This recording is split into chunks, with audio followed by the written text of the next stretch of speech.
Aujourd'hui, on va vous parler d'une machine qui est très utile pour faire des goujons. On appelle ça une goujonneuse. C'est une machine qui est assez simple d'opération. Par contre, il faut faire bien attention au niveau d'opération. Il faut toujours être 2 personnes pour l'opérer. Parce que quand le goujon va sortir à l'autre bout ici, ce qui va arriver, c'est que le goujon va osciller et il risque de casser. Fait que là, on va montrer de quelle façon qu'on va installer notre couteau. Vous avez ici des différents couteaux qui vont servir, qui vont de 3/8 de pouce à aller à 1 pouce et quart, en 1/8 de pouce. Fait que c'est la grosseur des goujons qu'on va pouvoir fabriquer avec la machine. La machine est munie d'un contacteur magnétique, que lui, c'est pour éviter les départs fortuits quand on rebranche la machine.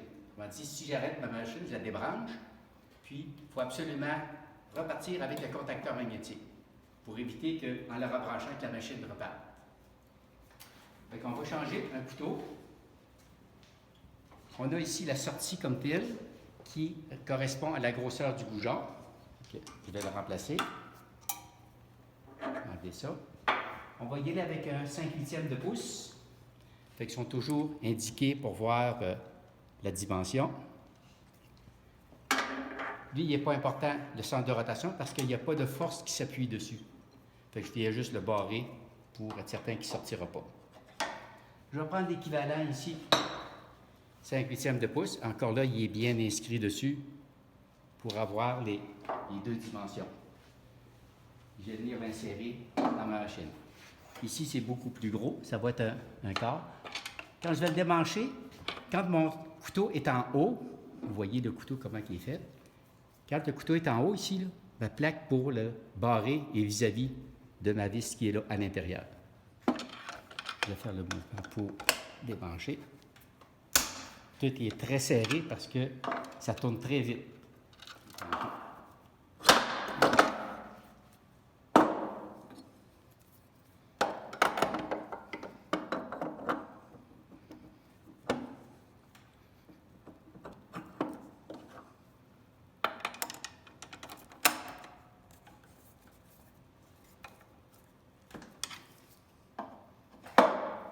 Notre couteau est installé. Je vais barrer les roues parce que, pour éviter que ça se déplace, je vais pouvoir brancher ma machine.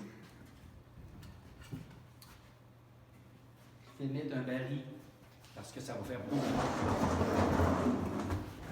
le bois. La pièce que je vais utiliser, c'est une pièce carrée qui est 1/8 de pouce plus grand que le goujon que j'ai à fabriquer. Fait que j'ai un goujon de 5/8. J'ai préparé un morceau de 3/4 par 3/4. Maintenant, ici, vous avez un mécanisme qui permet de glisser ma pièce pour éviter que la pièce tourne. C'est ça ici que je viens ajuster pour être capable de glisser ma pièce dedans.